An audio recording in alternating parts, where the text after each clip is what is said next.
तो मैं पहले कहता हूँ कि बुद्धि के आयाम 6 हैं और उस 6 में एक है जो फिजिक्स, मैथमेटिक्स, ये सब, इसको कॉग्निटिव साइंसेस कहते हैं, कॉग्निटिव इंटेलिजेंस। दूसरा है जिसको कहते हैं इमोशनल इंटेलिजेंस। ये वेद में इमोशनल नहीं लिखा है, परंतु ये आजकल अमेरिका में जैसे हार्वर्ड के एजुकेशन डिपार्टमेंट जब पढ़ाते हैं तो उसको इमोशनल इंटेलिजेंस, पुस्तक भी छपा है जो सब कोलमैन, आप, हाँ, गेलमैन, कोलमैन, ऐसा कोई, कोलमैन, हाँ। तो इमोशनल इंटेलिजेंस, इमोशनल इंटेलिजेंस क्या है कि आप उस भाषा में बोलनी चाहिए जिससे बोल रहे हैं वो आपके पक्ष में हो जाए, या आपकी बात को सुनने के लिए तैयार हैं, स्वीकार करने के लिए तैयार हैं। कम से कम उसमें वो नफ़रत नहीं पैदा होना चाहिए, एक क्रोध नहीं पैदा होना चाहिए, ऐसी भाषा की उपयोग करनी चाहिए।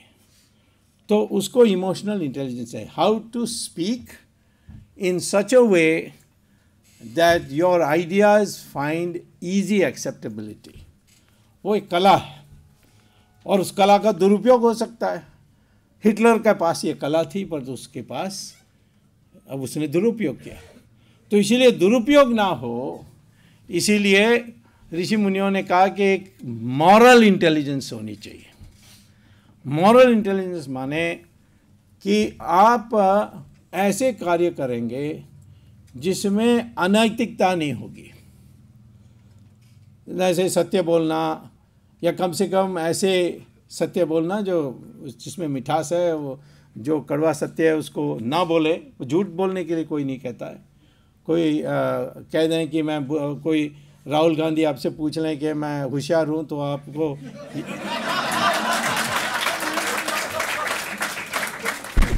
आपको जवाब ये नहीं होना चाहिए कि हाँ हाँ आप बहुत होशियार हैं, ये झूठ हो गया। अब क्या,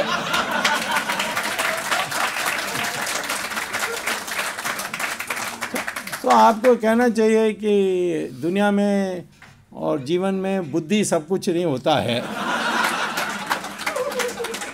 ये इससे इमोशनल इंटेलिजेंस, आप उसको कह रहे हैं कि तुम्हारे पास बुद्धि नहीं है तो कोई परवाह नहीं है, ये सब कुछ होता नहीं है, और भी चीज़ें हैं दुनिया में, इसको इमोशनल इंटेलिजेंस कहते हैं। और इमोशनल इंटेलिजेंस के साथ एक कोई ऐसे ही काम, ऐसे अपने लक्ष्य को प्राप्त करने में कोई अनैतिकता नहीं करेंगे। वो ये इसके लिए आपको प्रयास करने पड़ेगी। तो लोग सब आजकल शॉर्टकट के ढूंढ रहे हैं, कहाँ से शॉर्टकट कराना है, किसी तरीके से कराना है, भ्रष्टाचार करना है तो भी परवाह नहीं, करना ही पड़ता है, क्या करें। तो ये धीरे धीरे लानी है, मैं झट से इसको लाने के लिए नहीं कह रहा हूँ। अब मुझे एक दिन किसी ने कहा, मुझे कोई घर नहीं बेचता है जब तक मैं काला में पैसा नहीं दूंगा। अब कई चीज़ों के लिए थोड़ा समय लगेगा, एक अच्छी सरकार बन जाए और ये सारा जो स्टैंप ड्यूटीज़ है उसको अबॉलिश कर दें तो सब वाइट में लेने के लिए तैयार हो जाएंगे। तो कभी व्यवस्था बदलनी पड़ती है लोगों को ईमानदारी के साथ काम करने के लिए। तो तब तक मैं नहीं कहता हूँ कि आप वही करें जो बिल्कुल नैतिक है, ऐसा नहीं, बट धीरे धीरे हमें उस दिशा में बढ़नी चाहिए। चौथा है जिसको सोशल इंटेलिजेंस यानी सामाजिक बुद्धि, वो है कि उसमें हम ऐसे काम करें जिससे समाज का नुकसान ना हो, राष्ट्र का नुकसान ना हो। इसीलिए गुरु गोलवालकर कहते थे कि एक राष्ट्र चरित्र होता है, एक व्यक्तिगत चरित्र होता है। आप बड़े अच्छे आदमी हो सकते हैं परंतु आपकी राष्ट्र चरित्र नहीं है तो देश का कोई लाभ नहीं है।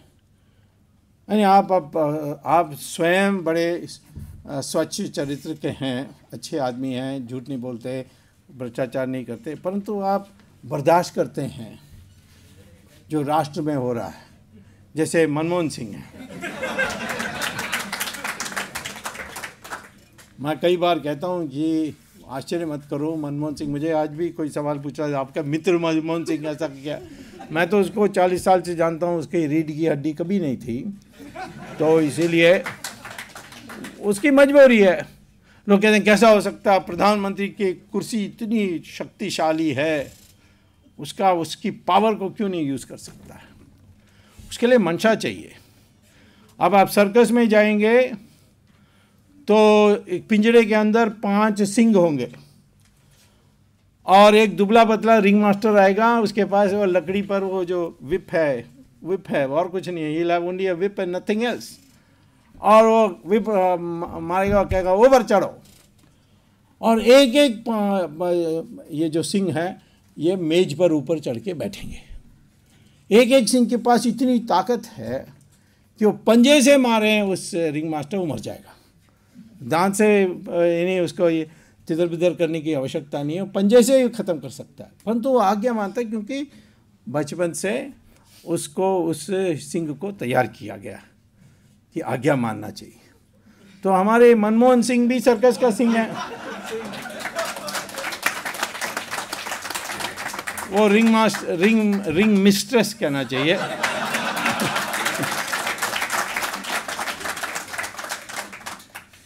तो वो आकर उसको कहती है और मान लेता है, मानना पड़ता है उसको, तो और कुछ पता ही नहीं है। मैंने एक बार पूछा था उनसे कि ऐसा क्यों करते हो, तो वो कहता है कि हर आदमी सुब्रमण्यम स्वामी बन सकता है।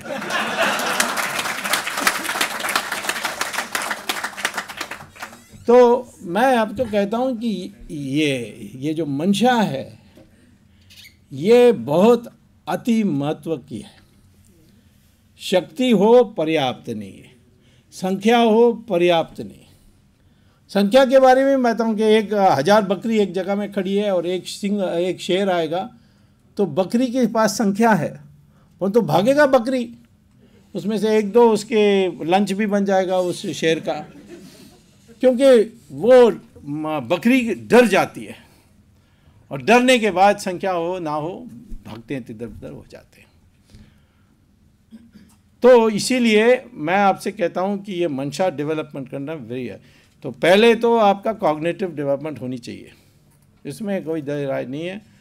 दूसरा है कि आपको किस तरीके से अपने विचार को रखना है। लोगों के को गाली दे करके कभी आप मान नहीं सकते। हाँ ठीक है, गाली गलौज में एक ज़्यादा दे दें और दूसरा कम दे दें, उसमें से आपको तो कुछ प्रसन्नता होगी, मैंने यानी उससे कुछ बनने वाला नहीं।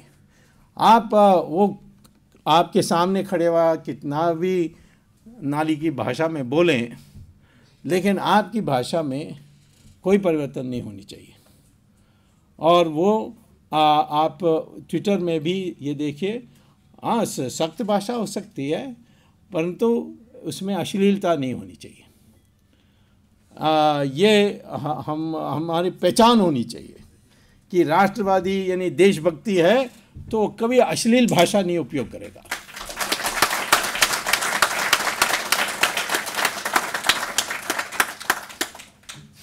फिर एक ऋषियों ने कहा था, अब अमेरिका में सिखा रहे हैं, उसको कहते हैं स्पिरिचुअल इंटेलिजेंस।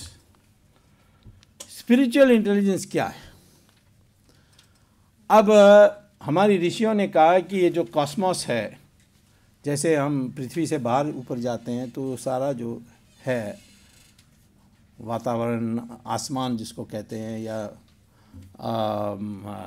यानी अपने स्पेस कहते हैं अंग्रेजी में, वो है कॉस्मोस।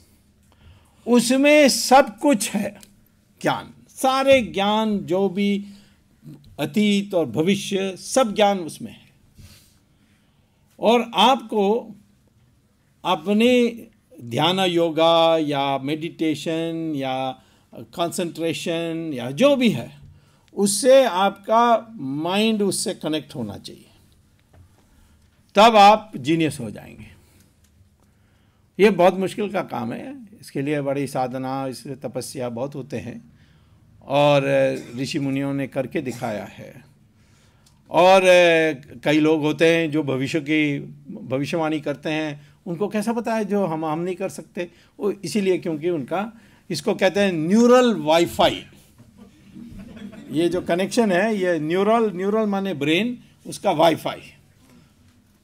अब ऐसा है तो आपको आप पता है, देखिए एक छोटा सा मोबाइल फ़ोन्स है, आप दुनिया में बात कर सकते हैं। कहाँ देखते हो आप तो साउंड वेव्स तो देखते नहीं हो, सिर्फ मोबाइल आपके हाथ में, और मोबाइल उधर 10,000 मील के दूर में उसके हाथ में है, और दोनों के बीच में बातें होती है। आजकल तो वीडियो भी देख सकते हैं 3G में।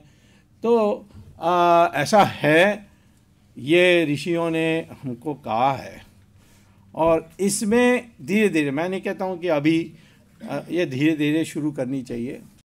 तो ये स्पिरिचुअल इंटेलिजेंस डेवलप करने के लिए लॉन्ग टर्म प्रोजेक्ट होनी चाहिए। ये तुरंत अभी लाना मुश्किल है, बट वो भी डेवलप करनी है कि जिससे आपका इंट्यूशन बढ़ेगा, आपका मेमोरी बढ़ेगा, and you will become a different person all together.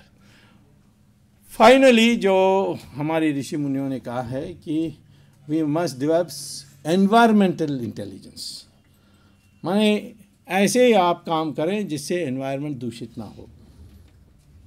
कूड़ा का सवाल हो, हम लोग समझते हैं घर के साफ रहें, परंतु घर के बाहर कूड़ा को डाल दें, सड़क में पड़े रहे, बदबू आए, फर्क नहीं। घर शुद्ध होना चाहिए, बाहर तो सार्वजनिक है वो खराब। ये एक एनवायरमेंटल कॉन्शियसनेस लाने के लिए इस तरीके से आप एक नवीन हिंदुस्तानी बन सकते हैं, जो हमारे भविष्य में जो आप ट्वीट करेंगे तो इस तरीके के लोगों को तैयार करेंगे तो हिंदुस्तान एक दूसरा देश बन जाएगा, दूसरे किस्म के देश, दूसरे प्रकार के देश बन जाएगी।